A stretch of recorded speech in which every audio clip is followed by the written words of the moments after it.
അപ്പോൾ പോവല്ലേ, പൂരം കണ്ടിട്ട് വരാം. അങ്ങനെ ആദ്യമായിട്ട് ഇപ്പോഴാണ് പൂരം നേരിട്ട് കാണുന്നത്. നമ്മൾ സാമ്പിളിലൊക്കെ പോയിട്ടുണ്ട്, പക്ഷെ പൂരത്തിന് പോകാൻ ഇതുവരെ ഒരു ഇത് കിട്ടിയിട്ടുണ്ടായില്ല. അപ്പോൾ അതും സെറ്റായി. അപ്പോൾ നമ്മൾ പൂരത്തിൻ്റെ അന്ന് രാവിലെ തന്നെ തൃശ്ശൂർക്ക് വിട്ടു. അവിടെ അച്ഛൻ്റെ ബോസിൻ്റെ വീടാണ് കേട്ടോ. അവിടെ ഇങ്ങനെ നല്ല സെറ്റപ്പൊക്കെയാണ്. ഉള്ളിൽ മഴയും പുറത്ത് വെയിലും. അപ്പോൾ കുറച്ച് ആംബിയൻസൊക്കെ പിടിച്ചിരുന്ന് രാവിലെ ഫുഡൊക്കെ കഴിച്ച് പറമ്പിലോട്ടൊക്കെ ഒന്ന് ഇറങ്ങി കുറച്ച് വൈബ് പിടിച്ച് ആ സൗണ്ടൊക്കെ ഒന്ന് കേട്ട് നോക്കിയേ.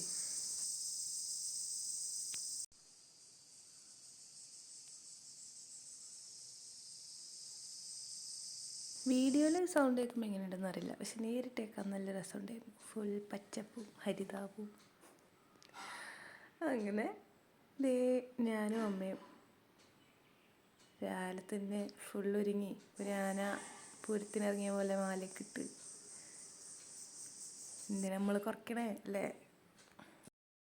2 തുമ്പീനെ കാണുന്നുണ്ടോ? കുറച്ച് ഇസ്തട്ടിക്കാക്കാൻ നോക്കിയതാണ്. തുമ്പി അവിടെ ഉണ്ട്. അപ്പം അതൊക്കെ കഴിഞ്ഞ് നമ്മൾ ഹോട്ടലിലെത്തി. നൈസായിട്ടൊന്ന് ഉറങ്ങി ചായയൊക്കെ കുടിച്ച് ഇറങ്ങാണ്. വൈകിട്ടാണ് നമ്മൾ ഇറങ്ങായിരുന്നു കേട്ടോ. രാവിലെ പിന്നെ പോകാൻ പറ്റിയില്ല. അപ്പോൾ എല്ലാവരും റെഡിയായി പോവാൻ നിൽക്കുകയാണ്. അപ്പോൾ എല്ലാവരും ചോദിക്കുകയാണ്, നമ്മളെ കിട്ടിയോ എന്നൊക്കെ ചോദിച്ച് റെഡിയായി ഇറങ്ങി. ഫുൾ ഡേ നടക്കുകയാണ്.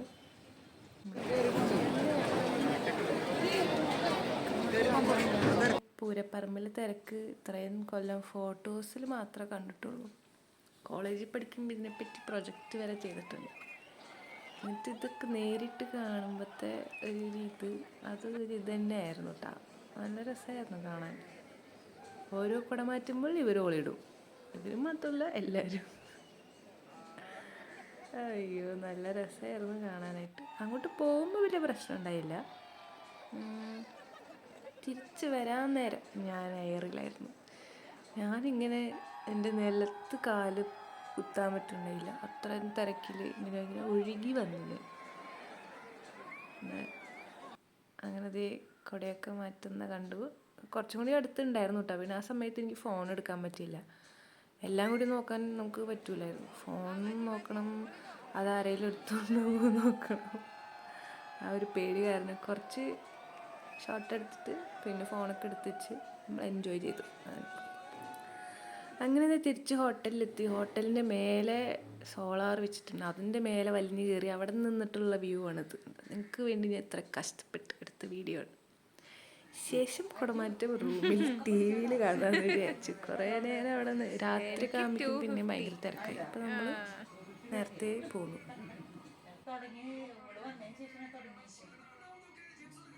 അതൊക്കെ കഴിഞ്ഞ് രാത്രി ഫുഡ് കഴിച്ചിട്ട് എല്ലാവരും കൂടി പിന്നെയും ഇറങ്ങി. എന്തിനാണ്?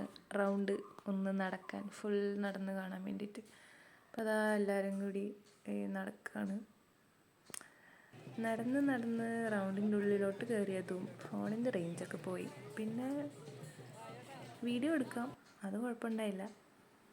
അങ്ങനെ ഇങ്ങനെ നടക്കുമ്പോൾ കുറേ കടകളുണ്ടായിരുന്നു. നടന്ന്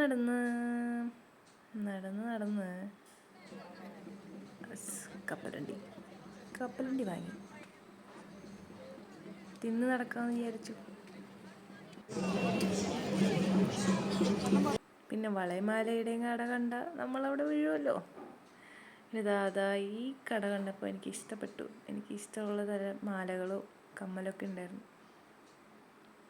മുന്നേ ചെന്നൈയിലെ പാണ്ഡ്യൻ സ്റ്റോഴ്സ് ആണെങ്കിൽ ഇപ്പോൾ തൃശ്ശൂർ റൗണ്ട്. ഇതാണ് കേട്ടോ ഞാൻ വാങ്ങിച്ചത്. അവർ 200 rupees പറഞ്ഞു. നമ്മൾ 150 രൂപയ്ക്ക് സെറ്റാക്കി. അത് കഴിഞ്ഞ് കൂടെയുള്ള എല്ലാവരും, ഞാനടക്കം, ഇവിടെ ഈ അമ്മാമ്മയുടെ അടുത്ത് ഇരുന്നിട്ട് കൈ നോക്കി. അമ്മയുടെ എക്സ്പ്രഷൻ നോക്കി.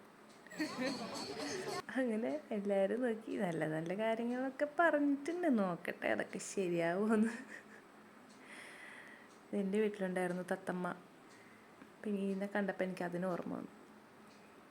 അങ്ങനെ നടന്ന് ബിനി എത്തി. അവിടെ ഫുൾ DJ പാർട്ടിയോ എന്തൊക്കെയോ പരിപാടികളുണ്ടായിരുന്നു. ആ ഭാഗത്ത് ഫുൾ തിരക്കായിരുന്നു. അങ്ങനെ നടന്ന് ബിനിയുടെ മുന്നിലെത്തി.